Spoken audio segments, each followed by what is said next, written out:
खबर बाराबंकी जनपद से, जहां समाजवादी पार्टी द्वारा जारी की गई सूची में बाराबंकी जनपद के दरियाबाद विधानसभा से 6 बार रहे विधायक, 1 बार सपा से रहे पूर्व राज्य मंत्री राजा राजीव कुमार सिंह के पुत्र का टिकट कटने से समर्थकों में भारी आक्रोश फैला।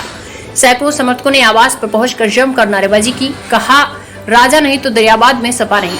राजा राजीव कुमार सिंह के पुत्र रितेश कुमार सिंह उर्फ रिंकू ने कहा, जब अखिलेश यादव अपने पिता की सीट करहल से चुनाव लड़ सकते हैं तो मैं क्यों नहीं लड़ सकता हूं। फिलहाल निर्दलीय चुनाव लड़ने के लिए संकेत दिए हैं, जिसमें सपा प्रत्याशी पूर्व कैबिनेट मंत्री अरविंद सिंह गोप की मुश्किलें बढ़ भी सकती हैं। समाजवादी पार्टी में आपसी मतभेद को लेकर मामले ने तूल पकड़ लिया है। पहले और मंत्री रहे हैं, एक बार निर्दलीय भी रहे। इस बार समाजवादी पार्टी आप अपने पुत्र के लिए टिकट की मांग कर रहे थे, जो शायद बदलने प्रयास कर रही है। इस संबंध में आप क्या कहेंगे? देखो, ऐसा है 32 बरस से यहाँ दरियाबाद विधानसभा में हम लोग राजनीति में हैं। पहले मैं 83-84 में प्रमुख भी रहा हूँ और उसके बाद में फिर निर्दलीय विधायक का आया। उत्तर प्रदेश में सबसे बड़ी जीत थी हमारी ये 85 की विधायकी में। सबकी सिक्योरिटी फॉरफिट हो गई थी। इंदिरा गांधी की शहादत हुई थी और 85 के 85 MLA MP जीते थे कांग्रेस के। लोग कहते थे कि तुम पगलियाए गए हो, नातेदार रिश्तेदार कहा था, यू का कह रहे हो, यू तो तुम खुदकशी कर रहे हो। हमने कहा था अब तो डिसीजन हो गया। एक माओ की एक कहावत थी, माओ की एक कहावत थी, once decision that is a last decision. जो होना है वो होगा। इस बार भी होगा। हम इंतजार 2 दिन का कर रहे हैं। अगर कोई डिसीजन आता है तो ठीक है, नहीं फिर हम अपने भाई बंधुओं से, अपने वोटरों से, अपने शुभचिंतकों से मिलूंगा और उनसे कहूंगा, निर्णय आप दो कि हमें क्या करना चाहिए इस विपरीत परिस्थितियों में। समाजवादी पार्टी जो है इस समय टिकट बदलने जा रही है, आपका क्या कहना है?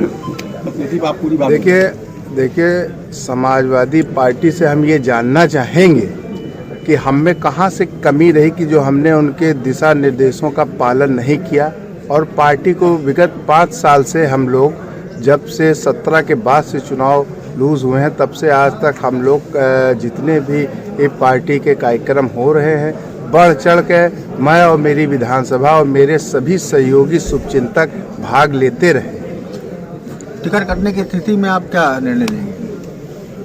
देखिए, हमने अपने राष्ट्रीय अध्यक्ष जी से जब 2021 में जनवरी में मिलने गए थे, तब हमने उनको अपना आवेदन पत्र दिया था।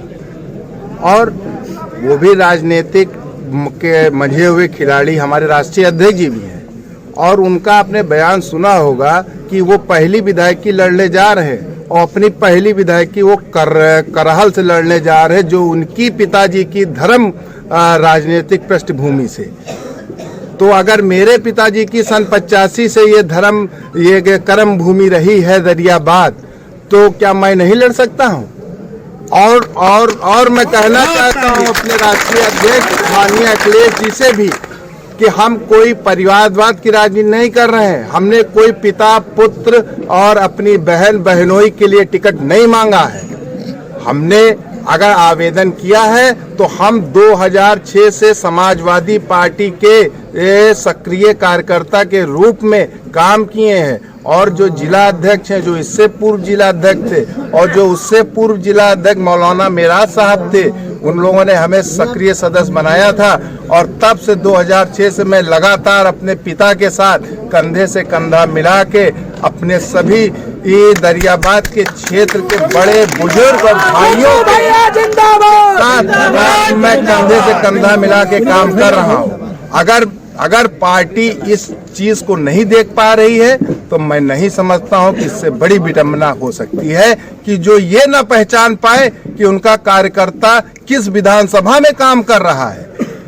और मैं कहना चाहता हूं, जो सन 85 में मेरे पिताजी ने नारा दिया था, और वो नारा था बाहर और भीतर का।